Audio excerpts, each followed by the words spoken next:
him, "Get away from here, for Herod wants to kill you."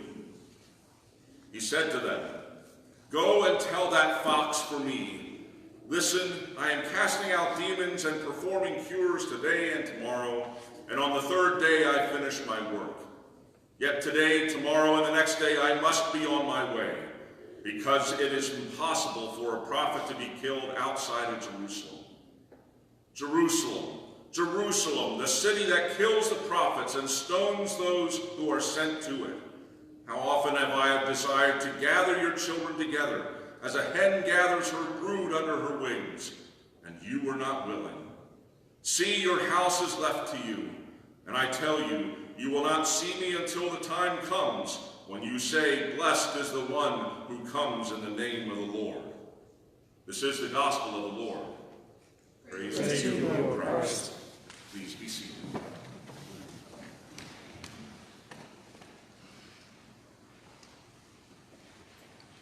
Grace, mercy, and peace be unto you from God our Father and the Lord Jesus Christ. Amen.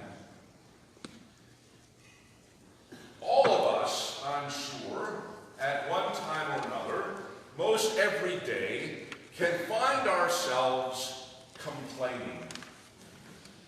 Complaining about one thing or another. If you aren't one of those people, congratulations. Your life is perfect. But if you are like most people, complaining is a way that we can get all of our problems out in the open. Now, a lot of times this might happen in the old stereotypical times with the fence between yards and neighbors, where some people might go out to gossip, but also to gripe and complain. Now it might be around the water cooler at work.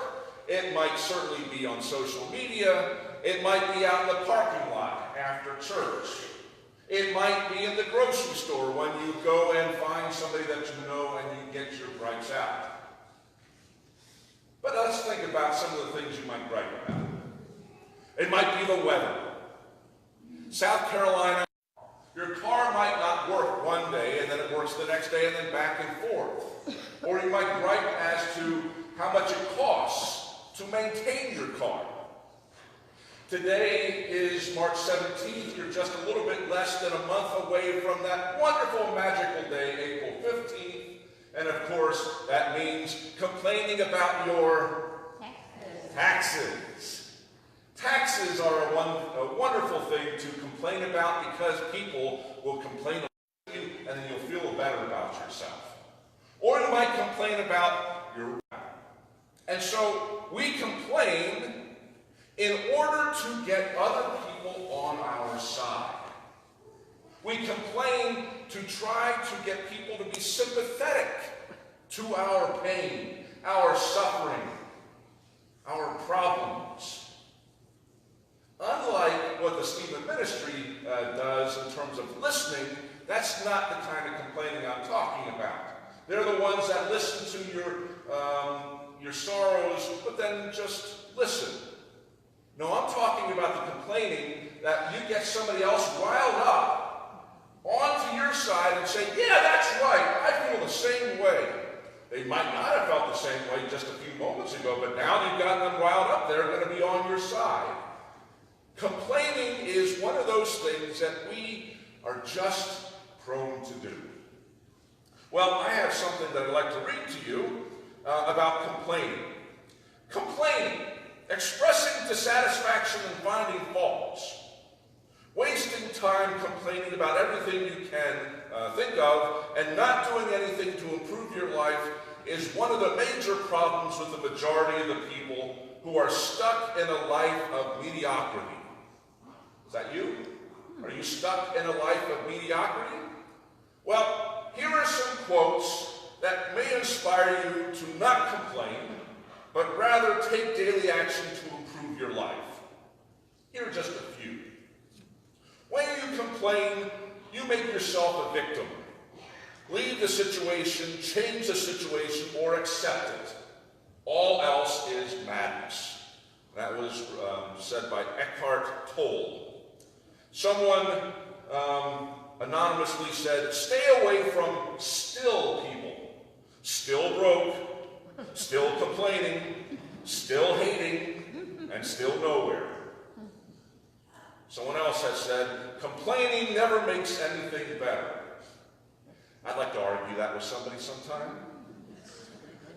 If you don't like something, change it. If you can't change it, change your attitude. Don't complain. That was Maya Angelou. This one I've seen plenty of times. Go 24 hours without complaining, not even once. Then watch how your life starts changing. And just a few more. Someone else is happy with less than what you have. Oh. Yeah, but that doesn't necessarily make it better for you.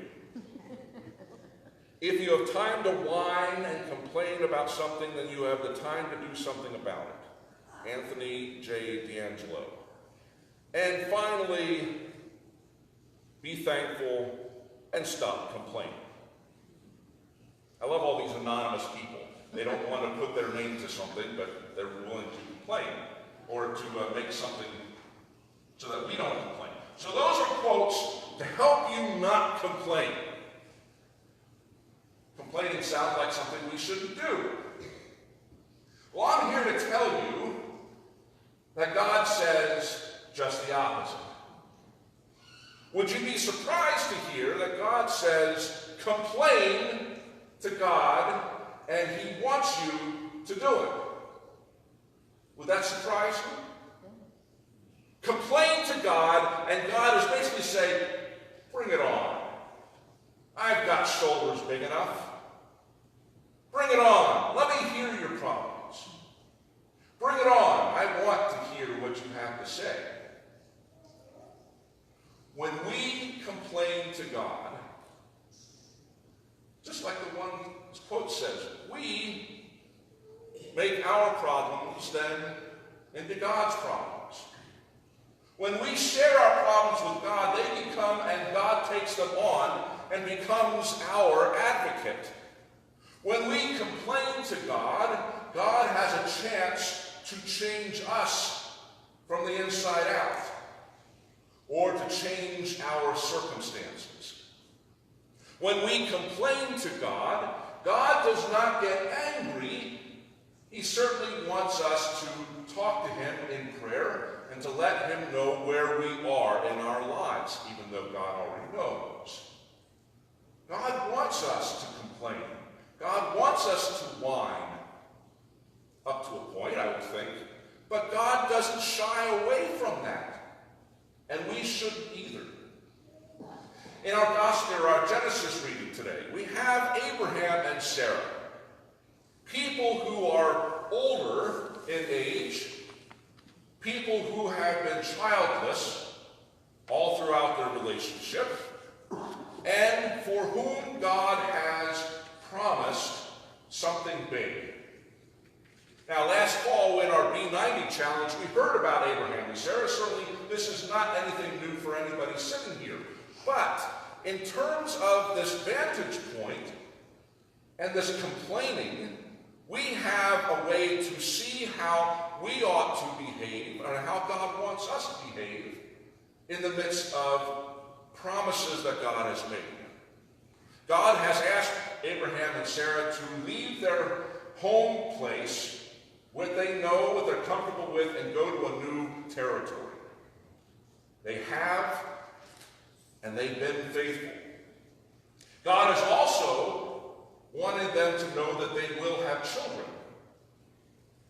But they haven't seen anything to show that that's going to actually happen. When God makes a promise, God sort of just puts it out there, and then we're supposed to wait for it. And sometimes the crickets, the sound that you see on TV for people that are waiting for something, the crickets are out there, and you're waiting for the sound of something big to happen, the fireworks to go off, something to show up miraculously in front of you to see it. It's a big sign that says God's promise is now fulfilled.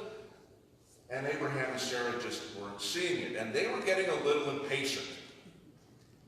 God gave them all the different things that God had said they would, receive wealth and prestige, and all these things were happening in their lives, but it was the child that they were lacking.